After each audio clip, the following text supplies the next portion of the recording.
This is the Limestone Lowdown. Hear the sound when you lie to the issues all around. From every corner, let's make it clear. The change we need is starting here. Hi everybody, welcome to the latest episode of the Limestone Lowdown. Today we're going to talk about the December 16th, 2024 City Council meeting. Yep, it is right before Christmas. A relatively short thing. There's like only 11 items on here. You know, they try to keep those short and sweet right there at Christmas time. Of course. But we still spend money. Yeah, all the time. Well, they gotta put it in the short meetings. They gotta hide all that money. Well, you hope nobody's there, so it just goes under the covers right before Christmas. Yeah, right. So they did have, this was one where they had the Sons of the American Revolution recognition and then the soccer all-star recognition. God, there were so many people in there. That was crazy. It was like the regular meeting, I feel like didn't start till like 30 minutes late. Cause I feel like they should do that like on the courthouse steps, the front of the city hall. I don't feel like that should be like necessarily at city hall. I feel like you could get more, all the kids out there and take a picture and have them shake Mark's hand. You know what I mean? Yeah, I feel present them with something like do it on the I feel like that squares, would be much better than have them stand up in the city hall. I mean, it's stand up in the city council meeting, but I mean that could just be me. Like whatever. Well, I'm sure the kids were happy, so it's like whatever. I just feel like maybe there's. We had a lot of our. I think it was like the rec teams that won the championship. Went to like state level. I mean, it was very impressive. Just from city council perspective, it was just like Jared said, we need because we had like two different things. But maybe that's why we only had like 10 agenda items. But let's see, like just to highlight over it, we had a public hearing related to a demolition of an abatement of an unsafe structure at 701 North Madison Street. We'll get to that in just a minute. Another one over the public hearing related to the zoning ordinance, related to ordinance amending a zoning ordinance. And then we had, let's see, some travel expenses, and then purchase and implementation of the NISC for software. We'll go over that. That was like $492,000. Then we had some stuff for the ARPA funding for Big Spring Park. And making some, like Jared said, let's stop right there. Some money. Let's stop right there for a second. So, Big Spring Park, like, can we really call it Big Spring Park? Especially you coming from Huntsville. I know. There's Big Spring Park. Can we call that Little Spring Park or something? Because when you're in Athens and you say Spring Park, I always think of Huntsville. I don't think of Athens. You know what I mean? Well, remember when we were... especially when you say Big Spring Park, it's like, no, that's Huntsville. Well, remember the thing about the prom. Yeah, prom. Oh, goodness, yeah. There's a little confusion there. Even our own Athens people were confused about that. So, anyway, that's just a funny little side note there. Yeah. So anyways, let's go to our public hearing. So, I know that we talk a lot about these recently about the houses that they're condemning, specifically the one that was in the medical district. This particular one is right across the street from Athens Elementary School. Again, it's not like it's not a commercial property. It's not desirable. It's in the North Athens district that we talk about. The only thing that I can think of is that it is like in sight of the school, so parents literally have to turn in. Yeah, you right would by see that it house. Every day. So it's not it's not in the medical district. It's not commercial, but it is right there. But it is in like North Athens, in the residential area that we've talked about with one of our city councilmen. And of course, nobody famous owned it, so it's you can tear it down. Yeah. So this house was already torn down. This meeting was about, I guess, billing the whoever was on the deeds to kind of put a lien to put a lien on their property. Yeah, and maybe that was the case because the city wanted that piece of property for something in the future. Generally, that's what we found out. None of this happens in a vacuum. Things happen months in advance, and then like the true meeting comes out. Like, that's why they did that. Yeah. So, and it's like I said, it's right across from this school. I don't think that they're going to put something there, but you don't know. We don't know. We don't know. And all of this stuff, obviously is just like allegedly because it's the way that it seems to work. But it was at a cost of $15,201.70. The amount of that shall be a special and final assessment against the property and shall constitute a lien thereon. Mayor Marks is quoted, "The city has been successful in the last 10 to 15 years tearing down abandoned and unsafe structures." He remarked that approximately 80% of the costs were absorbed by the property owners. Isn't that great? So, and at the end, they have said that before, that typically that was something that Harold Wells had mentioned. He just don't want the city getting stuck with the bill, which Yeah. is understandable, no problem whatsoever. We just wish that they would tear houses across the board. Just wish it was a fair process instead of just picking and choosing. And see, that's it makes me wonder about our city inspector, Eric Waddell. Like, how does he pick and choose these? Like, is he Come on now. He is not his own man. As he said, he has a boss. So, said boss, which is, R. Marks, tells him what to do. So, Yeah. I mean, we know. We don't have to sugarcoat it. So, in this breakout here, it's got that on this total of the $15,000, $41, they charge them for the certified mail.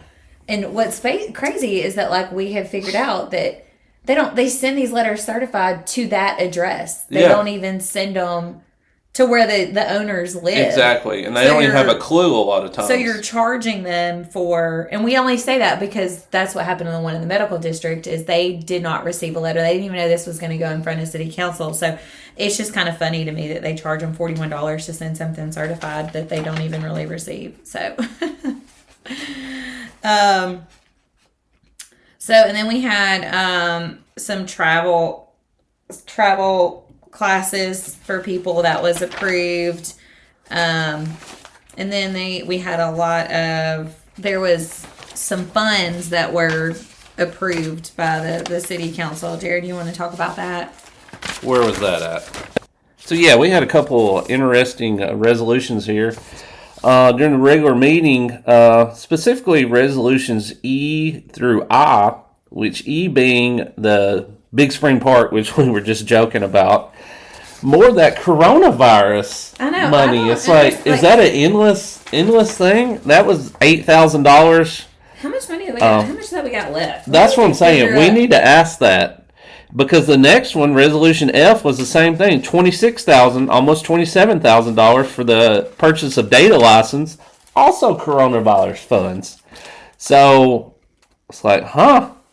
Dude, are they getting? I wonder if we get like renewal of coronavirus. Funds. You would think that it was over now. Well, maybe not now since Dodge has got a hold of it. I bet they don't anymore. But who knows how much is still out there? But that's a good question. 4 years that we've gotten money. Resolution G, to purchase a Trimble Model R12i global positioning GPS unit for the water department. That's $18,000 from the Water Services Department cash reserve. That's another one of those that's got a lot of cash, millions apparently. Resolution H is to approve Amendment 2 to the engineering agreement for the Lakewood Regional Lift Station, more with the water, $43,000 from the Water Services Department cash reserve. And then this one was not really, couldn't really find anything. Resolution I, resolution to approve the FY budget amendments, and there was a $2,500 capital expenditure fund. That's all it had. So I think that this is because this is the last one before December, and then the ones I'm about to talk about they got to spend it. No. It because this is December, and so it goes into we go into January. So then the stuff that I'm about to list, because this is a resolution concerning the 2024-2025 municipal appropriations for various governmental agencies and purposes. So the mayor and the city clerk is directed to appropriate $135,000 to the Athens Limestone Public Library to assist in funding operating expenses.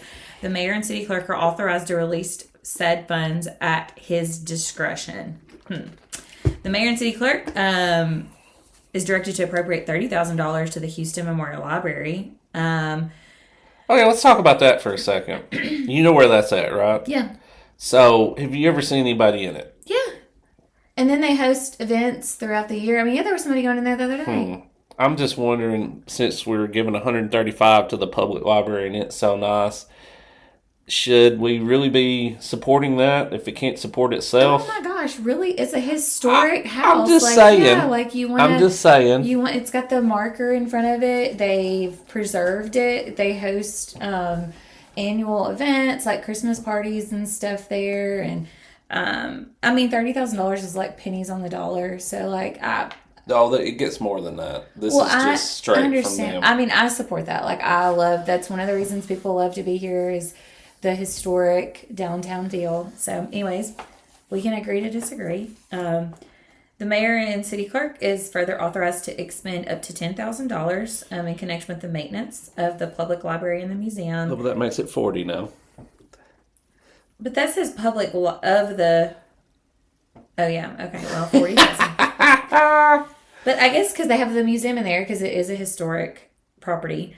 The mayor or city clerk is directed to appraise $25,000 to Healthcare Authority of Athens and Limestone County to assist in funding its operation and transportation program.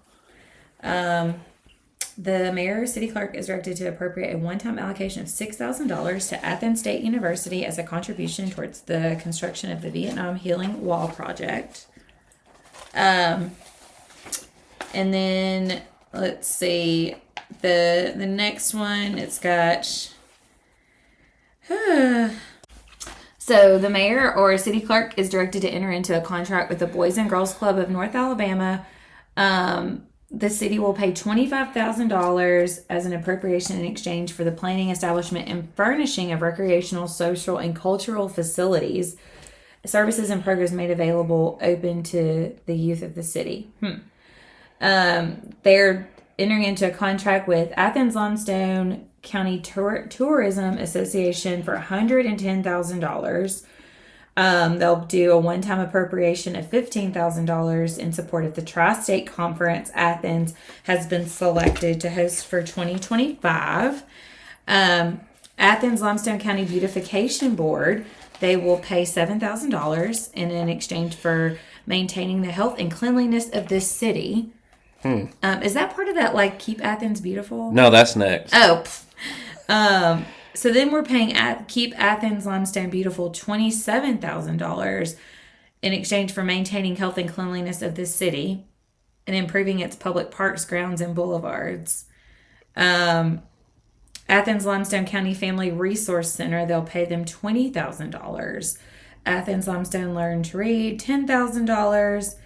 Athens Main Street, $50,000 as an appropriation in exchange for activities promoting the economic and industrial development of the municipality, developing, advertising, and promoting the resources of the municipality. So let me stop you right there. So why are we paying Athens Main Street to promote the economic industrial development when we have the industrial board? Well, and we have the economic development. It seems like that seems to me that Athens Main Street should kind of like stay in its lane of, the beautification and, putting the stickers on the stuff and promoting the downtown area. And the economic board should be the one doing the economic stuff. They should be the ones doing all like the events and stuff like that. Like they definitely overlap. So that's why I'm like, understand why are we giving them $50,000 to do something that the other one should be doing? I don't really understand that. Well, and I support all the things that Athens Main Street does. I think it does a lot bringing things to our community. However, like you're saying, even why are we like they should focus on what they're good at. Keep Athens Limestone Beautiful, like, I think it's a good cause. However, why is that, like, I don't know. It's because Athens Main Street is basically, like they were replacing the park benches, about the tree. But keep Athens Limestone Beautiful is one that was planting the planters around. So it's like a lot of double duty there. It's just kind of weird. Yeah. Anyways, like, again, we support everything that everything does. It's just, I don't know. Anyways, $50,000 to them. Athens Mental Health Center of North Central Alabama, $22,000. The Alabama Veterans Museum, $20,000 as an appropriation in exchange for activities concerning the operation and maintenance of the Veterans Museum. The Arc of Alabama, Athens Limestone Arc, $8,500. The Athens Limestone Community Association, $20,000. The mayor or city clerk is authorized to expend up to $7,000 in connection with operating costs of their retired and senior volunteer program transportation services for the elderly in the city. Well, look at that. Yeah. Partridge in a pear tree. Yeah. And then I do want to hit on, I forgot to talk about this in the beginning. So, at the beginning, all the city council and the mayor asks, like, if anybody's got anything to say. And this was around the time that funding had been pulled from our library, and because the contract, this state contract, right? Like, do you remember how all that they worked? weren't in line with the APL? APLS wasn't in line. The Athens Library, and there was only, for just a little bit, and there was only like just a handful that wasn't correct. And so Shane Black stated that the Athens Public Library, called APLS, required that libraries adopt policy focused on ensuring that appropriate materials are not located in the children juvenile section of the library, and this requirement was tied to state funding. Although our local library didn't have a problem with those kinds of materials here, that's a goal that I know we all support. The city has confirmed with APLS and is glad to see this year our local library board timely adopted changes to its policies, ensuring that inappropriate materials are not located in the children's sections and that there are no issues with its state funding. The library board adopted new suggestions, and APLS advises that our local library board move faster than many boards in addressing these issues. For example, APLS advises earlier today that currently a little less than 30 libraries have not submitted any policy changes and remain ineligible for state library funds, and another 20 to 25 are now in the process of having their policies reviewed. As to the joint library board issue, the city and the county are working toward the formation of a joint library board with members appointed by both the city and county commission. Both the county commission and the city council have expressed support for this, and the attorney's staff have been working together on that project. The city expects this to happen within the next few weeks, and this is December, and it does happen in January. That was like a year and a half worth of work that in the past meetings that Elizabeth worked for us, that was a success. So it was, like I said, it was a short meeting. Tim got up and talked about the police report, a police incident that happened in his neighborhood. They handled it great. Yeah. Basically what he said. Yeah. And then I got up and talked about the purchase of the PNC Bank and wanted to know the plans for the building. And this was, again, where they need to have, it says, Holly wrote up, Ms. Schulte then advised that the city needs to have a better way of allocating money. That's not at all what I said. They need to have a better way of showing us how they allocate money. I love how they twist that. Mark got up and talked about, addressed the city council for questions for Jimmy Junkin, the water services manager, and asked how much money has been spent for sewer lines in the North Town. Inquired about how much money had been spent in the community for District 5. They don't really do much over there except they condemn that house in North Town. And you got up and, of course, asked about the Attorney General opinion and about his request for copies of building permits. And, of course, Mayor Marks remarked that the city would respond in the illegal amount of time. You mean he scoffed in the microphone? How dare you ask me questions? Yeah. That I don't want to give you answers to because they don't exist. So, yep. So we allocated money for 2025 going into the Christmas holiday. And yeah, that concludes this meeting. And so Merry Christmas and Happy New Year to everybody. So thanks for listening. And until next time. And that's a wrap for this episode of Limestone Lowdown. where we break down the issues, keep you informed, and give you facts straight from the source. Remember, your voice matters, your vote counts, and your community thrives when we stay engaged. Stay tuned, stay informed, and stay involved. Until next time, keep questioning, keep advocating, and keep shaping the future of the Limestone area. We'll see you on the next Limestone Lowdown.